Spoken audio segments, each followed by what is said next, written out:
Hello again everybody, and welcome to the second of our video series on delegated legislation. And I've decided to do something slightly different this time. As you'll be aware from the last video, there are three different types of delegated legislation that we're going to look at.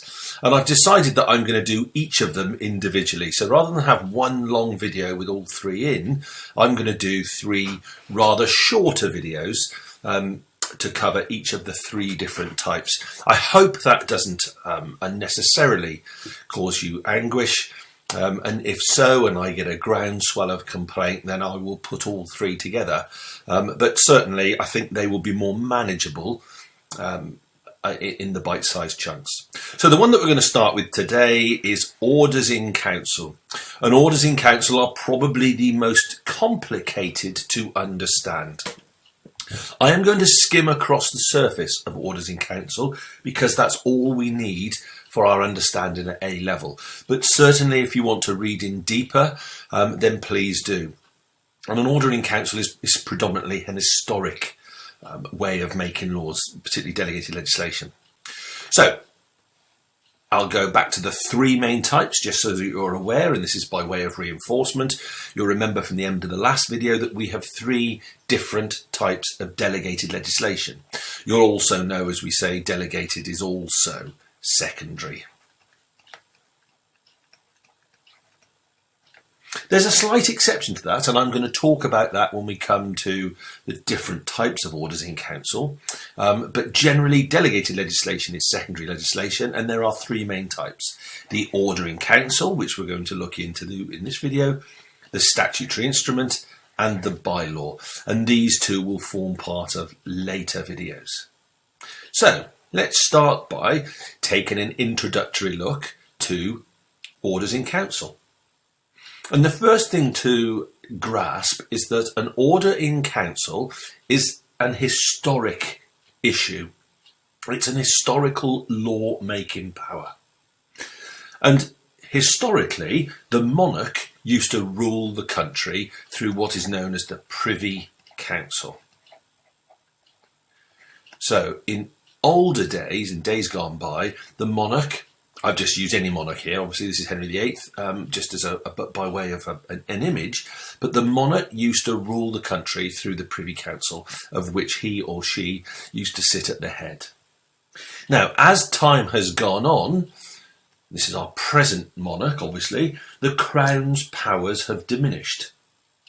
As the Crown's powers have diminished, so too has the power of the Privy Council. So power has decreased, and our Queen now is a constitutional monarch. In effect, in terms of constitutional power, she, the monarch, is nothing really more than a figurehead. Here we see, this is the Privy Council. This is a very famous painting. But of course the Privy Council doesn't look like this nowadays. Obviously this is an old painting.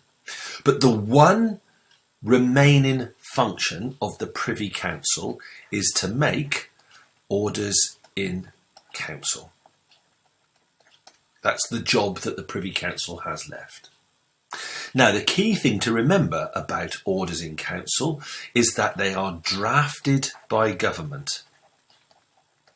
So they're drafted by the government. Remember, the government is the part of Parliament that consists of the largest party. And the largest party are the largest party because they have been voted into power by the electorate.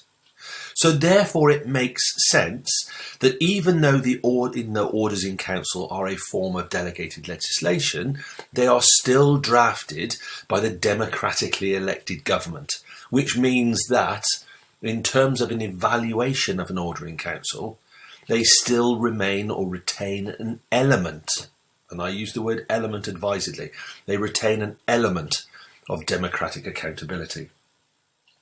There are effectively 420 members of the modern Privy Council, and only 3 or 4 of those are government ministers. Sorry, that's not strictly true. Only 3 or 4 government ministers attend meetings at which orders are made. So at each meeting where an order is made, there may only be 3 or 4 government ministers. Okay, so let's have a look at what the makeup of the Privy Council is. Well, the Privy Council consists of what I say slightly tongue-in-cheek, the great and the good. These are government ministers. And all current and former government ministers, so anybody who has ever been a government minister, is a member of the Privy Council. So too are senior politicians. Okay, I don't know what's wrong with the writing on this pen at the moment, but senior politicians, so leading members of the opposition party. In this case, this is Ed Miller, I think it's Ed, yeah, looks like Ed Miliband. I told a joke to my wife this morning about I knew his brother Glenn, obviously the Glenn Miliband. She didn't really get that or think it was very funny. The third group are members of the royal family. There are 2 archbishops.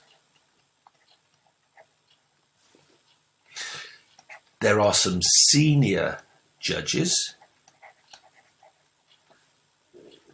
The British ambassador. And the reason I've included this flag here is it's the ambassador's flag. You can tell by the ambassador's crown in the centre. And the third are leading individuals of the Commonwealth. Again, it's not a brilliant image, but it's difficult to portray the Commonwealth. But you can see this is a group, a meeting of the Commonwealth ministers. The appointment to the Privy Council is made by the Queen, and it lasts for life. Okay, so straightforward. The great and the good make up the Privy Council, and effectively they pass legislation that is drafted by government. And at each Privy Council meeting at which legislation is made, there will be usually 3 or 4 government ministers. So I just want to now talk about the 2 different types of orders in council. Now, this is not part of the AQA syllabus, but I think it is important to know. There are 2 types of orders. One is those that are made prerogative, under the royal prerogative. And the second are those that are statutory. Now, those that are made under the royal prerogative are made directly by the Privy Council. They do not need to go through Parliament. And they effectively make up primary legislation. Okay, so the Privy Council, through the Queen, in this case the Queen, but the monarch, can directly make legislation through the royal prerogative. And that sort of legislation does not need to go through Parliament. Now, this is rarely used, so it's very rarely used. And even when it does, frequently, it will then go through Parliament later. And so you tend to find that this is normally used for times of emergency, when something has happened and Parliament hasn't sat, and a piece of legislation is needed immediately, and therefore the royal prerogative is used to pass it very, very quickly. The second is statutory, and statutory are in effect, my spelling is awful today, I'm sorry, but statutory are generally statutory instruments. So this makes orders in council that are statutory secondary legislation. And you can normally identify those, and we'll look at some in a moment, because the title of the order in council will say something, something, something Act, and then there'll be some brackets, and then it will say order at the end. Now that might sound as if I'm talking double Dutch. I will make it clear to you when we look at the different types of orders in councils and give you some examples. All right, so there are 2 types. One is the royal prerogative, which is made directly, and I would suggest generally used at times of emergencies. And the second is a statutory order in council, which is secondary legislation and comes on the back of an act that has already been passed in Parliament. So the act is passed in Parliament, and then the order in council is made as a result of the act that is made in Parliament. So let's then just take a very brief look at the different types of statutory instrument. Now, as we've said before, they are generally made in times of an emergency or at times when it is difficult to make law other than but through an order in council. So we'll have a look at some different types. The first reason why an order in council might be made is to transfer responsibility between government departments, or we last saw this type when we were devolving government to Scotland, Wales and Northern Ireland. So here we go. The examples of that will be, so your examples for your exam would be, let's say, the Scotland, and there's a bit of writing here actually. So the Scotland Act 1998. Okay, now that, if you recall, is the primary legislation in Parliament. Then the longer title of the transfer of functions to the Scottish ministers, etc. Can you believe that, etc.? Order 1999. Okay, so the primary legislation which is made in Parliament is the Scotland Act 1998, transfer of functions to the Scottish ministers, and the order is the one that's the order in council, and that's made a year later in 1999 to create a Parliament in Scotland. All right, so this would be an example of a statutory or an order in council made under the statutory provision. Similarly, so if you wanted a second example, as the National Assembly of Wales transfer of functions, order 1999. So those two would be examples of devolving government to Scotland and to Wales using an order in council. That bit's the order in council, these bits are the parent act at the top. The second reason might be to dissolve Parliament before an election. Now, what has to happen when a Parliament decides that it, or when a government decides that it is going to go to the country? Parliament has to be dissolved, it has to be stopped. And that allows then what is known as campaigning, where people try to win the next election, where the parties will try to win the next election. In order to do that, that means that there will be several months when effectively the country is left without an effective government. That is known as the dissolution of Parliament. And that has to happen before campaigning can start. There are lots of reasons for that, and I'm not going to go into them here. We don't need to know them. But before that happens, an order in council would have to be made very quickly to dissolve Parliament before an election. The third example would be to bring an Act of Parliament into force. And here I've just used the Human Rights Act, but essentially there might be a clause in the Parent Act that would say this act will be brought into power in terms of a commencement order, perhaps by an order in council. The fourth reason might be compliance with EU directives, and my example here would be the Consumer Protection Act 1987. Then of course we always like our brackets, don't we? Product liability, close brackets, and then for the good measure we're going to have another bracket, modification, order 2000. And that is a piece of legislation that was passed by Europe, which we needed to bring into power through the United Kingdom Act. And of course that was done by an order in council, so compliance with EU directives. The last two, the next one is dealing with foreign affairs. And an example of dealing with foreign affairs might very well be the Afghanistan UN sanctions order 2001. Now, you'll notice here, there's no act that precedes it. So there's every likelihood that this would have been made under the royal prerogative. And what this did was this stopped, or it made it an offence for anybody to pass funds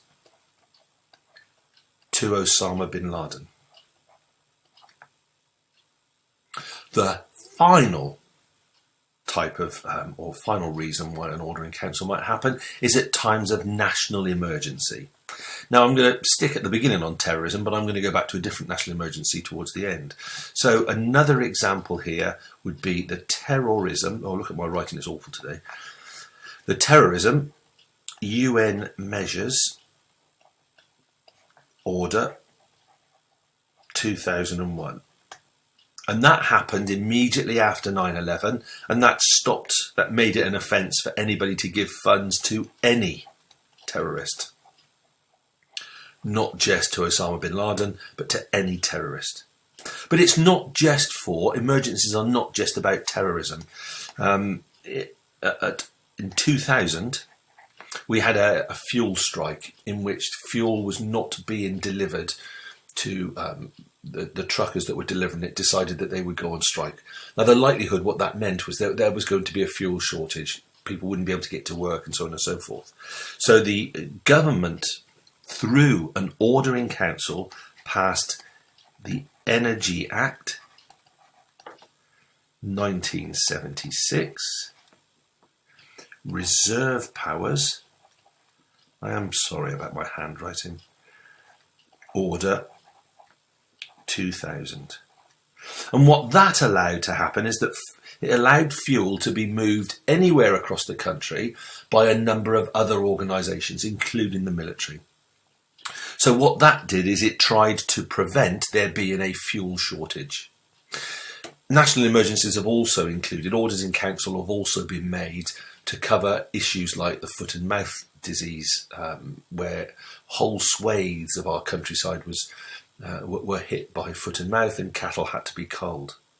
So, in short, if you are asked a question about orders in council, then my advice to you would be to quickly find a way of bulleting, and I mean writing your answer, so as it includes each of these areas. A very brief introduction. Historically, what do we mean by an order in council? Why do we have the Privy Council? Who makes up the Privy Council? How do we retain a little bit of democracy, i.e. that it's drafted by government? What are the two types of orders in council? And this demonstrates that you've gone beyond what the either syllabus require in terms of your learning. And then clear examples of times when an order in council is going to be used. And the essence here for AQA especially, but I know this is also true of OCR, is that when you describe these and anything, you have to give examples. So I've given you lots and lots of statutory examples that would also be that would be seen as being orders in council. So make sure that not only you are able to describe what an order in council is, but you are also very, very clearly able to give clear examples of statutes, orders in council, that apply to each of these areas. Okay, so the next one we will look at statutory instruments, much easier to understand, and I'll see you then.